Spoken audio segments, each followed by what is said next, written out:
நண்பர்களே! 6ஆம் வகுப்பு அறிவியல்ல நம்ம அலகு 2 பார்க்க போறோம் இன்னைக்கு. லாஸ்ட் கிளாஸ் வரைக்கும் நம்ம அலகு 1 நம்ம கம்ப்ளீட் பண்ணியிருந்தோம். லாஸ்ட் 10 மினிட்ஸ் பார்த்தீங்கன்னா, போன கிளாஸோடைய அந்த 1 மார்க் டெஸ்ட் நம்ம சாட்டர்டே டெஸ்ட் வைப்போம்.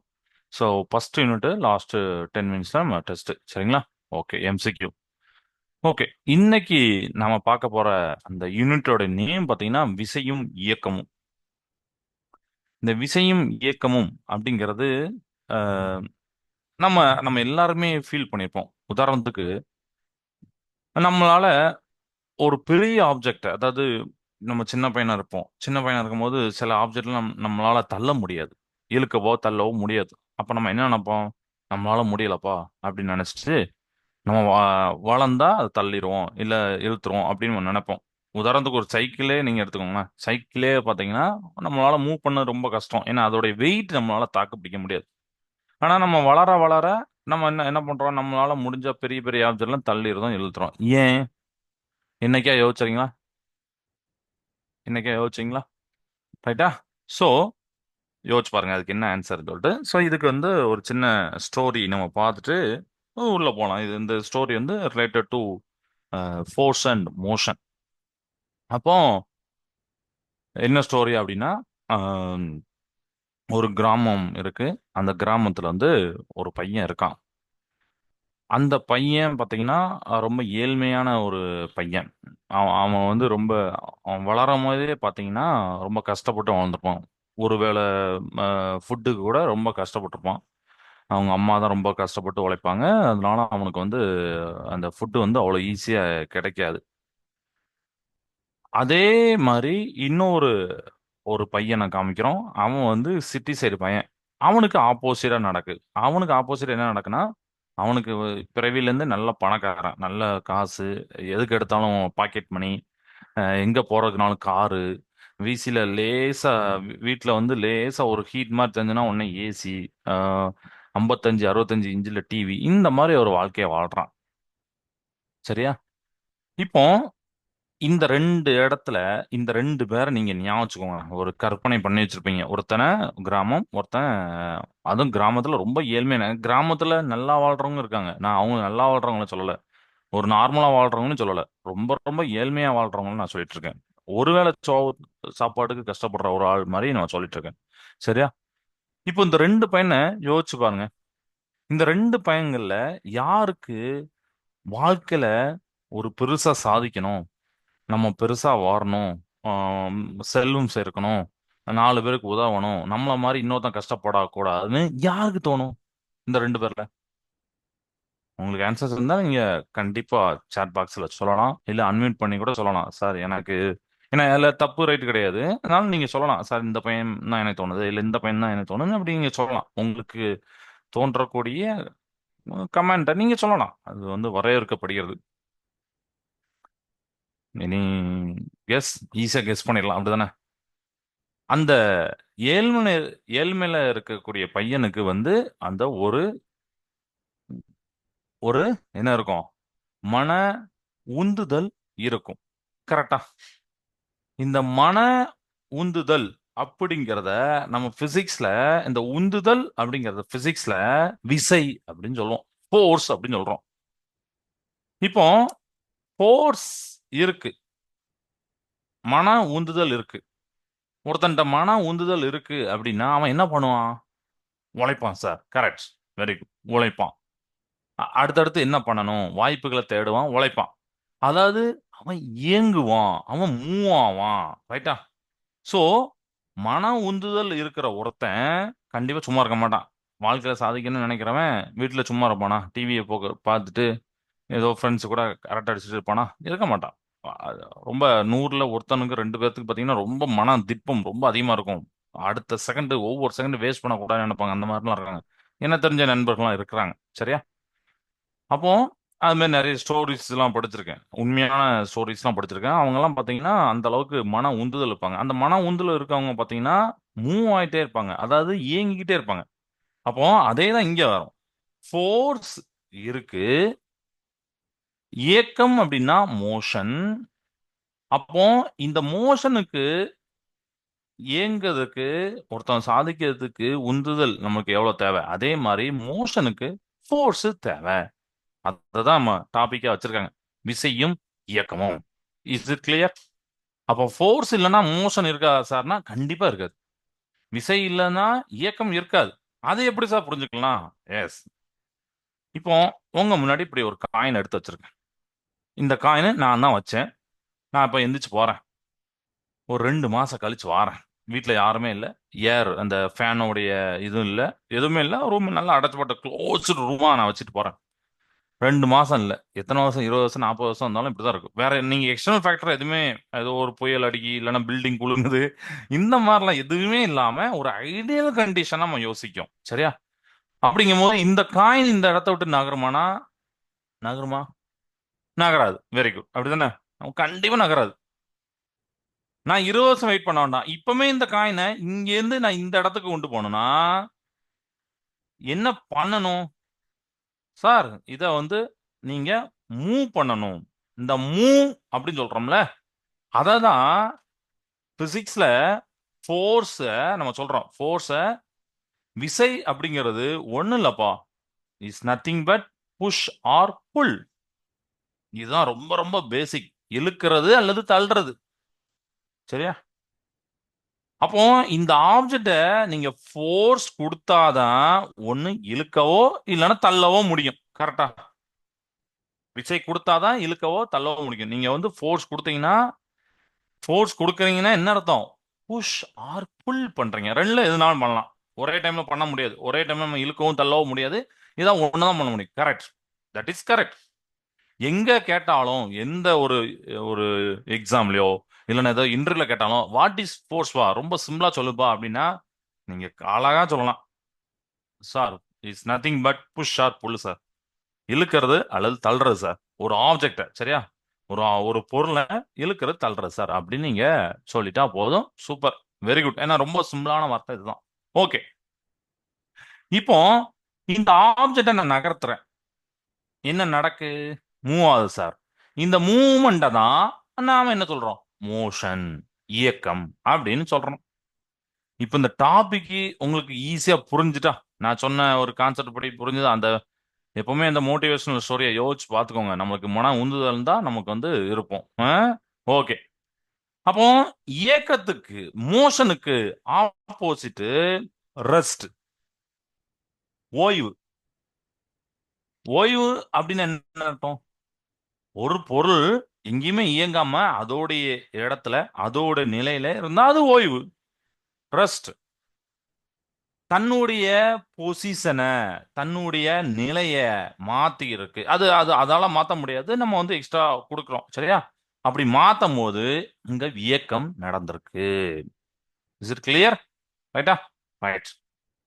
இப்போ இததான் உங்க புக்ல அந்த பிக்சர்லாம் சூப்பரா போட்டிருப்பாங்க. அந்த கிணத்துல தண்ணி எடுக்கும்போது இழுத்தலா தள்ளுதலா, ஒரு தள்ளு வண்டியை தள்ளும் போது அது தள்ளு வண்டி பேர்ல தள்ளு வண்டி தான் இருக்கும். ஸோ இழுத்தலா தள்ளுதலா, ஒரு ஆணியை நம்ம வந்து சுத்தியல் வச்சு அடிக்கிறோம், இழுத்தலா தள்ள, இந்த மாதிரி நிறைய ஆப்ஷன் கேட்டிருப்பாங்க. இது யார்ட்டையும் டிஸ்கஸ் பண்ண, நீங்களே டிக் பண்ணி பாருங்க. சரியா?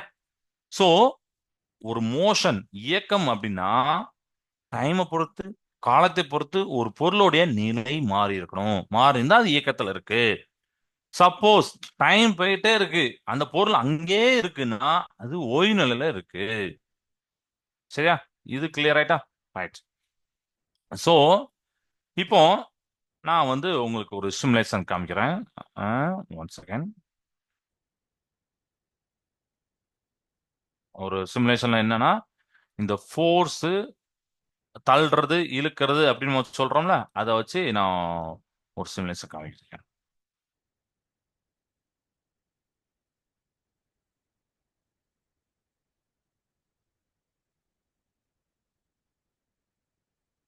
ஓகேப்பா, குட். சோ இப்ப பாருங்க, இங்க ரெண்டு ஆப்ஜெக்ட் இருக்கு. நீங்க பார்க்கலாம். பாக்ஸ் ஏ 5 kg, பாக்ஸ் பி 10 kg அப்படின்னு இருக்கு. 5 kg 10 kg என்னது?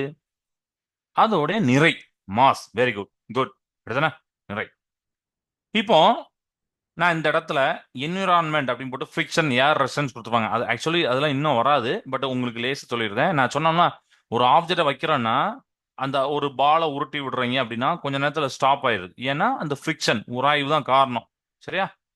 உராய்வு நம்ம இந்த இடத்துல கேஸ்ல 0 வச்சுக்கிறோம். அது மாதிரி ஏர் ரெசிஸ்டன்ஸ், காத்து ரொம்ப ரொம்ப அதிகமா காத்தடிக்கும் போது ரெசிஸ்டன்ஸ் தடை இருக்கும். அதையும் நான் 0 வச்சுக்கிறேன். இப்படி வச்சுக்கிறேன். சரியா? இப்போ பாக்ஸ் ஏல நான் வந்து 0 நியூட்டன், பாக்ஸ் பில 0 நியூட்டன் கொடுத்துருக்கேன். வச்சிருக்கேன் என்ன அர்த்தம் அப்படின்னா, நான் எந்த விசையும் கொடுக்கல, எந்த ஃபோர்ஸும் அப்ளை பண்ணலன்னா அந்த ஆப்ஜெக்ட் அப்படியே உட்காந்துருக்கு. பாத்தீங்கன்னா கரெக்டா? ரைட். இப்போ பாருங்க, இப்போ நான் பாக்ஸ் ஏவை மட்டுமே தள்ள போறேன். அதையும் நீங்க பார்க்க போறீங்க. இதுல சூப்பரா 2 3 விஷயம் நீங்க கத்துக்கலாம். இப்ப பாருங்க, நான் பாக்ஸ் ஏக்கு ஃபோர்ஸ் அப்ளை பண்றேன், அதை தள்ளுறேன். ஒரு நல்ல வலிமையான ஆளை வச்சு விசை கொடுக்குறேன். 25 20 ஒரு 30 வச்சுக்கிறேன். 30 நியூட்டன் அளவுக்கு. ஏன்னா நியூட்டன்னா விசையோடைய அழகு. கரெக்ட் தானே? உங்களுக்கு தெரியும் தானே? ஃபோர்ஸோட யூனிட் என்ன கேட்டா நியூட்டன். நியூட்டன் அந்த ஆப்பிள் வந்து விழுந்த வச்சுதான் கிராவிடேஷன் என்ன, ஃபோர்ஸ்னா என்னங்கிறத அவர் சொன்னார். குட். ஓகே. இப்போ 30 நியூட்டன் கொடுத்தேன். இப்போ இதை நான் ஸ்டார்ட் பண்றேன். என்ன நடக்கும் பாருங்க. சரி, இது ஸ்டார்ட் பண்றதுக்கு முன்னாடி நீங்க யாராவது சொல்லுங்க பார்ப்போம். பாக்ஸ் ஏல நான் இப்போ ஒரு விசையை செலுத்திருக்கேன், ஃபோர்ஸை கொடுத்துருக்கேன். என்ன நடக்கும்? பாக்ஸ் பி என்ன நடக்கும்? யாராவது ஒருத்தர் சொல்ல முடியுமா? சார் பாக்ஸ் பி இப்படி இப்படி மூவ் ஆகும் சார், இல்ல வேற ஏதாவது சம்திங் பாயிண்ட்ஸ் இருந்தா நீங்க சொல்லலாம். ஆர் பாக்ஸ் ஏ இப்படி மூவ் ஆகும் சார், இப்படி மூவ் ஆகும், நீங்க எதுனாலும் சொல்லலாம். Any any answer? Okay, good. Okay. இப்போ நான் ஸ்டார்ட் பண்றேன். என்ன நடக்கும் மட்டும் பாருங்க. நான் விசைய கொடுத்துருக்கேன். சூப்பர். பாக்ஸ் ஏ என்ன நடக்கும் பாருங்க, மூவ் ஆனிச்சு பாருங்க. ரைட்டா? நான் எல்லாத்தையும் 0 வச்சேன். அதாவது ஃபிரிக்ஷன், ஏர் ரெசிஸ்டன்ஸ் 0 வச்சேன். காற்றோட தடை, உராய்வு எல்லாம் 0 வச்சனால ரொம்ப பொருள் வந்து ரொம்ப மூவ் ஆகுது, அழகா மூவ் ஆகுது. பாருங்க.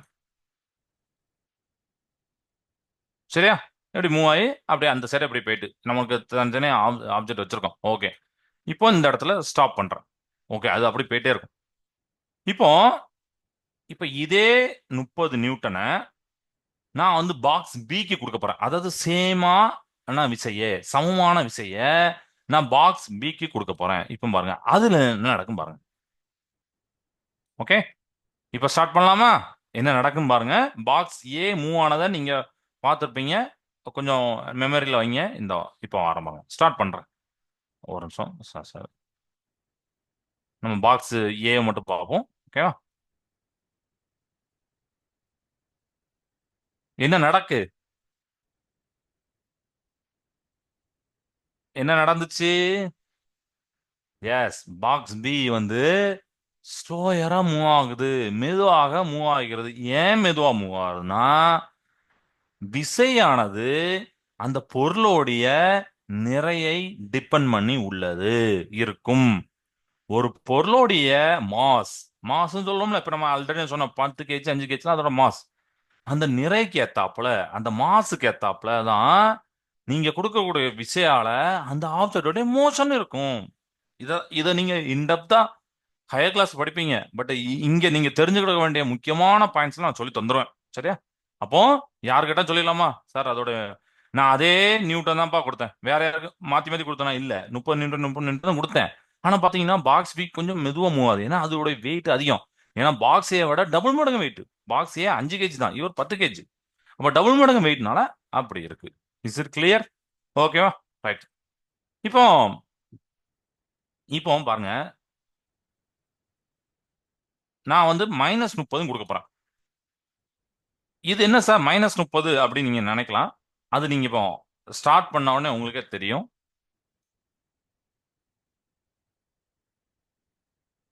-30ல என்ன நடக்கும் அப்படின்னு பாட்டு பாருங்க.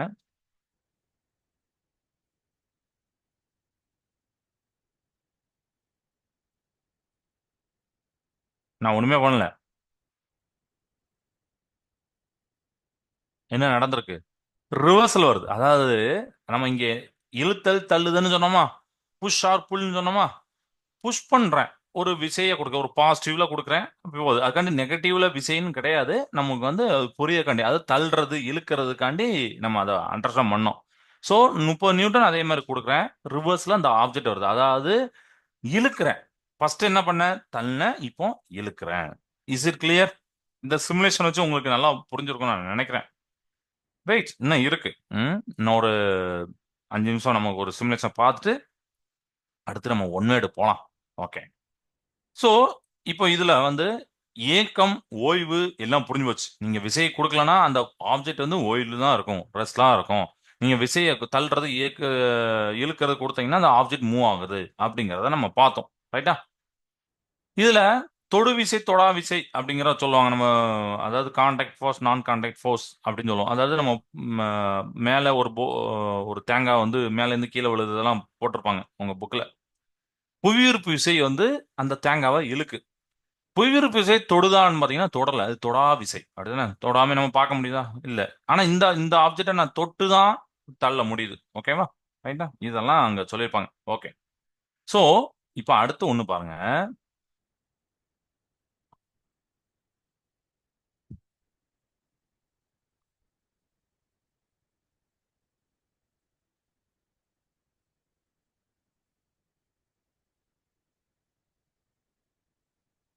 அதாவது இப்ப இந்த டாபிக் என்ன படிக்க போறோம்னா, பேலன்ஸ் ஃபோர்ஸ், அன்பேலன்ஸ் ஃபோர்ஸ். அதாவது சமமான விசை, சமமற்ற விசை. அப்படின்னா என்னன்னா, இப்போ இது வந்து கயிறு இழுத்த போட்டி எல்லாம் உங்களுக்கு தெரியும். இப்ப நான் வந்து ஒரு மனிதனை நான் இங்க வைக்கிறேன். அவன் வந்து இழுக்க போறான். பாருங்க, அவனை நோக்கி தான் அந்த ஆப்ஜெக்ட் போகும். சரியா? ரைட். அதற்கு சமமான ஆளை நான் இங்க வைக்கிறேன். அதே வெயிட், அவன் கொடுக்கக்கூடிய ஃபோர்ஸும் அதே தான். இப்ப வெயிட்டை வச்சு நீங்க சொல்ல முடியாது. இப்போ உதாரணத்துக்கு ஒருத்தன் குண்டா இருப்பான், அவன் வந்து ரொம்ப லேசா தான் அவனால இழுக்க முடியுது அப்படின்னா, அது நம்ம அது வெயிட்னால அவன் சொல்ல முடியாது. கொடுக்கக்கூடிய ஃபோர்ஸ் முக்கியம். அந்த ஃபோர்ஸை தான் நம்ம இங்க பாக்குறோம். 50 நியூட்டன். அப்ப ரெண்டு பேரும் ஒன்னா தான் கொடுக்காங்க. அதாவது நல்லா இங்க தெரிஞ்சுக்கோங்க. ஆப்ஜெக்டை தள்ளும் போது அதோடைய விசை வந்து அதோடைய நிறைய டிபெண்ட் பண்ணியிருக்கு, மாச டிபெண்ட் பண்ணியிருக்கு. ஆனால் நீங்க கொடுக்கக்கூடிய அந்த ஆப்ஜெக்ட், அந்த ஒரு ஃபோர்ஸ் அப்படின்னு நம்ம சொல்றோம்ல, நம்ம கொடுக்குறோம், நீங்க நானும் கொடுக்குறோம்னு வச்சுக்கோங்களேன். எப்படி இருக்கு? நம்ம ஃபோர்ஸை கொடுக்குறோம் அப்படின்னா அந்த வேல்யூ டிபெண்ட் பண்ணி தான் அந்த ஆப்ஜெக்ட் நகரும். யார் பக்கம் நகருங்கிறது. இப்ப ரெண்டு பேருமே 50 50 நியூட்டன். சமமான விசையா, சமமற்ற விசையா? பேலன்ஸ்டா, அன்பேலன்ஸ்டா? பேலன்ஸ்டு. அப்படிதானே? அப்போ கோ அப்படின்னு போடுறேன். ஏன்னா நம்ம ஃபர்ஸ்டே அவனை வந்து இழுக்க வச்சிட்டோம். இப்ப பாருங்க, இப்ப ஃபர்ஸ்ட் இந்த காமிக்கிறேன். இப்ப பாருங்க. ஓகே. ரெண்டு எங்கேயுமே ஆப்ஜெக்ட் போல. கரெக்டா இப்படியே இருக்கா? இப்போ ஒரு அன்பேலன்ஸ் ஃபோர்ஸ் நான் கொடுக்க போறேன். ஏதாவது என்னன்னா, கொஞ்சம் நியூட்டன் அதிகமா இழுக்கக்கூடிய ஒரு பையனை வச்சுக்கிட்டேன். இந்த பாருங்க, அவன் ஏற்கனவே 50 நியூட்டன், இவன் வந்தவன் 150 நியூட்டன் அப்படி கொடுத்து ஒரு 200 நியூட்டன் நான் மாட்டினான். அதனால ஆப்ஜெக்ட் எங்க போகுது பாத்தீங்கன்னா, எங்க அதிகமான விசை கொடுக்குறாங்களோ அவங்க இழுக்கலாம் இல்ல தள்ளதான், அந்த திசையை நோக்கி தான் அந்த ஆப்ஜெக்ட் நகரும். இப்பவும் புரியுதா? இதுதான் balance force, unbalance force. Okay. Right. இது உங்களுக்கு புரிஞ்சுது.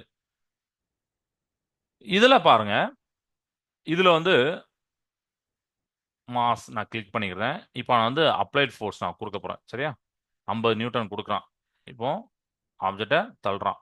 சரியா? இப்போ இன்னும் கொஞ்சம் நான் விசையை அதிகரிக்க போறேன். தெரியுதா உங்களுக்கு?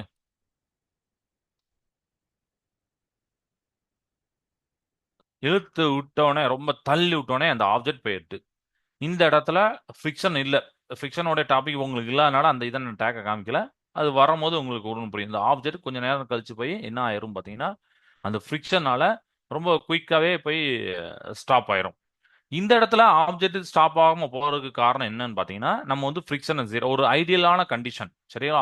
அந்த கண்டிஷன்ல ஃபிரிக்ஷனே இல்ல, உராய்வே இல்ல அப்படிங்கும்போது, அந்த ஆப்ஜெக்டோடைய நிலையை மாத்துறதுக்கு ஆள் இல்ல. அதாவது ஃபோர்ஸ் இல்ல. சரியா? ஏன்னா ஃபிரிக்ஷனுங்கிறதும் ஒரு ஃபோர்ஸ் தான். உராய்வுங்கிறதும் ஒரு ஃபோர்ஸ் தான். இங்க உராய்வுக்கு எக்ஸ்ட்ரா ஒரு ஆள் இல்ல. நீங்க பின்னாடி படிப்பீங்க. ஃபிரிக்ஷன் அப்படிங்கிறது எக்ஸ்டர்னல் ஃபோர்ஸ். வெளிப்புறத்துல இருந்து கிடைக்கக்கூடிய ஒரு தரையோ, இல்ல ஏரோ ஏதோ குடுக்கக்கூடிய தடை, விசை தான் அதுவும்.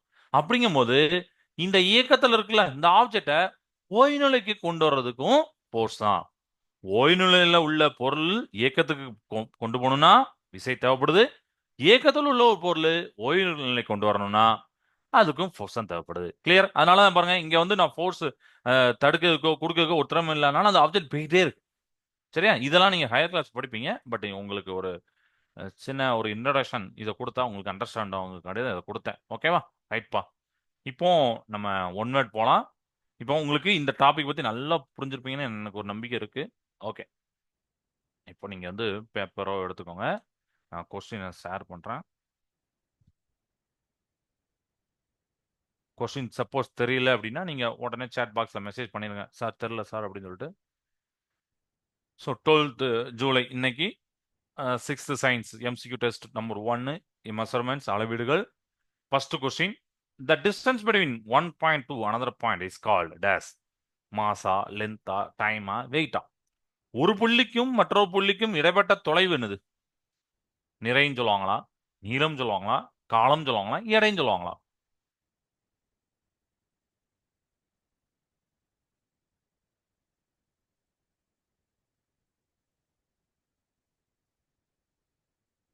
எல்லா கொஸ்டினுக்கும் ஒரு 45 செகண்ட்ஸ் தான். சரியா? 45, 50 செகண்ட்ஸ் தான். அதனால குயிக்கா ட்ரை பண்ணுங்க. இத பார்த்தாலே உங்களுக்கு தெரியும். Distance between one point to another point ரொம்ப ரொம்ப ஈஸியான கொஸ்டின் தான். இருந்தாலும் டைம் தாரோம்.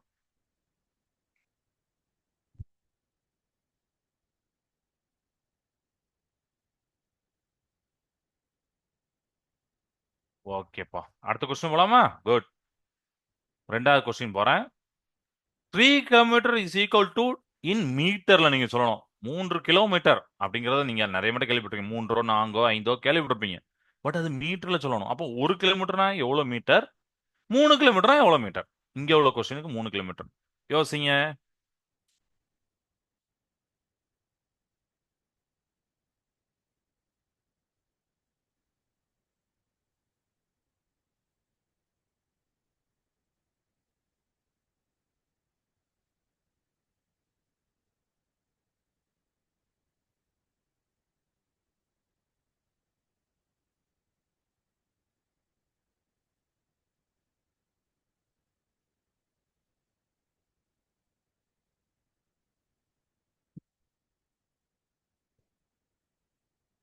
மூன்று கிலோமீட்டர்னா 3 மீட்டரா, 300 மீட்டரா, 3000 மீட்டரா, 30 மீட்டரா?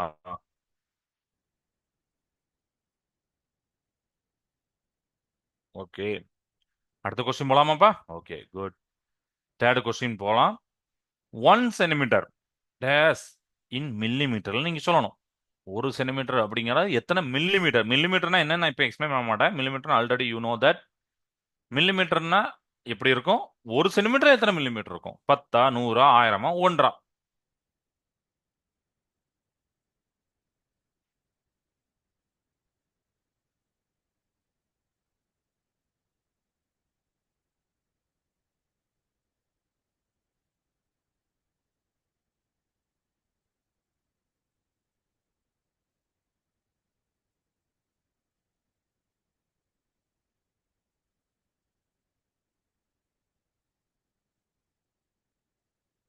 ஆல்ரெடி எழுதிருப்பீங்கன்னு நினைக்கிறேன். 1 சென்டிமீட்டர் இஸ் ஈக்குவல் டு மில்லிமீட்டர்ல. நெக்ஸ்ட் கொஸ்டின் போலாம்னு நினைக்கிறேன்.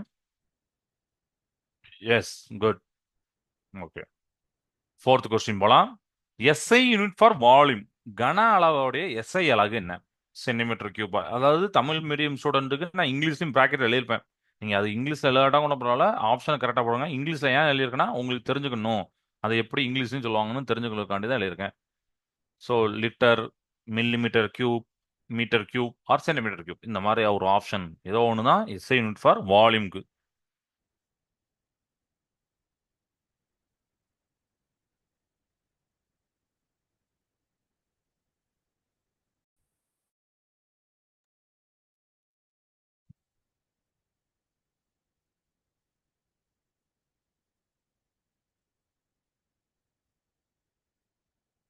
ஆல்ரெடி வால்யூம்லாம் பற்றி நம்ம நடத்திருக்கோம். போலாமாப்பா? எஸ், டைம் ஆயிடுச்சு. நெக்ஸ்ட் கொஸ்டின் போலாம். 10 decimetre equal to dash metre. 10 decimetre அப்படிங்கிறது மீட்டர்ல சொல்லணும். 0.1, 1, 10, 1000, சாரி 100.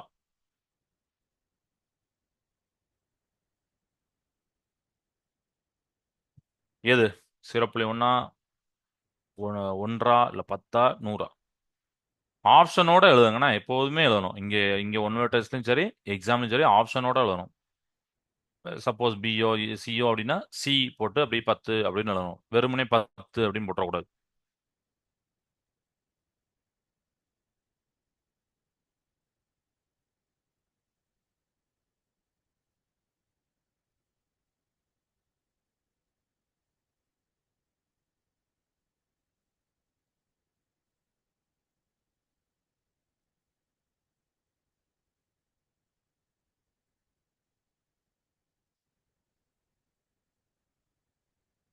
ஓகே, டைம் ஆயிடுச்சு.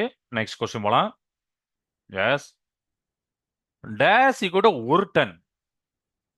ஒரு டன் வெயிட்ரா அப்படின்னு நம்ம சொல்லுவோம். ஒரு டன்னுங்கிறது வெயிட்ல நம்ம சொல்லக்கூடிய வார்த்தைக்கலாம். 1000 கிலோகிராமா, 100 கிலோகிராமா, 10, 100, 1000, ஏதோ ஒன்று. 10,000 நிறைய கொடுத்துருக்கேன். யோசிச்சு போடுங்க. ஒரு டன்னுனா கிலோகிராம் தான், ஆனா எவ்வளவு கிலோகிராம்? That's the value. அதான முக்கியம், இம்பார்ட்டன்ட்.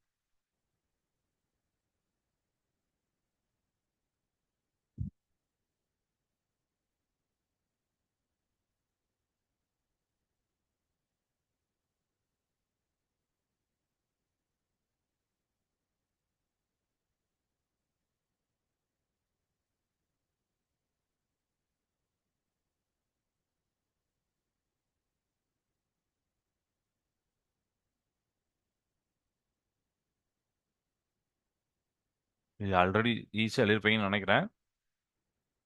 டைமும் ஆச்சு. செவன்த் கொஸ்டின் நம்ம போக போறோம். Yes. Beam balance to measure days. அதாவது தமிழ்ல பாத்தீங்கன்னா பொது தராசும்பாங்க.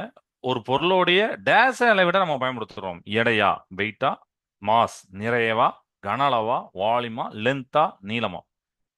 எடை, நிறை ரெண்டும் வேற வேற. வெயிட், மாஸ் வேற வேற. பீம் பேலன்ஸ் ஏதோ ஒன்ன, கன அளவையோ நீளத்தையோ ஏதோ ஒன்ன மெஷர் பண்ண போகுது. அது எது? நாலுத்தையும் கண்டிப்பா பண்ணாது, அப்படிதானே? அப்ப எது வரும்? எந்த ஒன்று?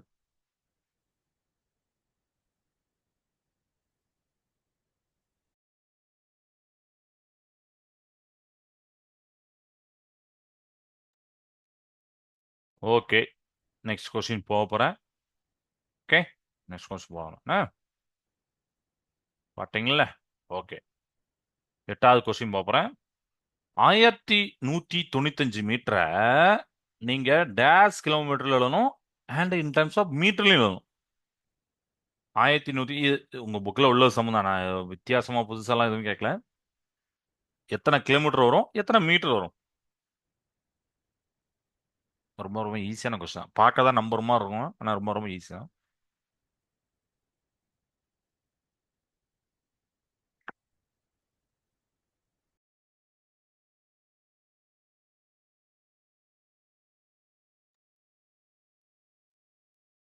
1195 மீட்டர்.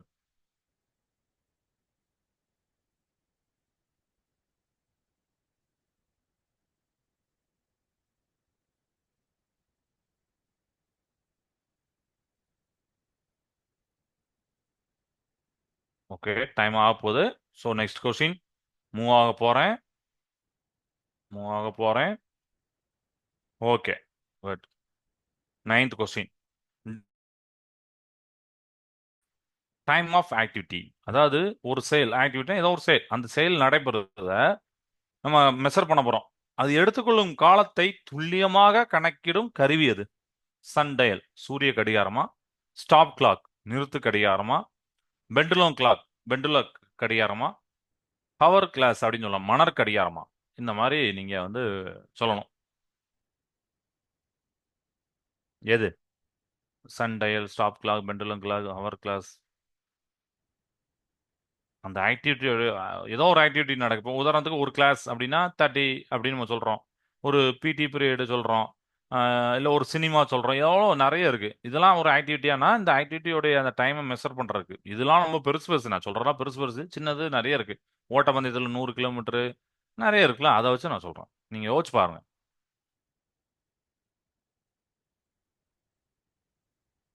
ஓகே, இதுக்கும் ஒன் நிமிஷம் முடிஞ்சுட்டு இருக்கலையும். Okay okay, right. Last question போலாம். SI unit for mass. ரொம்ப ரொம்ப ஈஸியான கொஸ்டின். ஓகே, நிறையோட எஸ்ஐ அலகு என்ன? கிராம். Kilogram, tonne, milligram. இதோட இன்னைக்கு வகுப்பை நம்ம முடிப்போம். ஃபினிஷ் பண்ணிவிடுவோம். குயிக்காக எழுதுங்க. அடுத்த கிளாஸ்ல இன்னைக்கு படிச்சுட்டு வந்து நல்லா ஞாபகம் வச்சுக்கோங்க.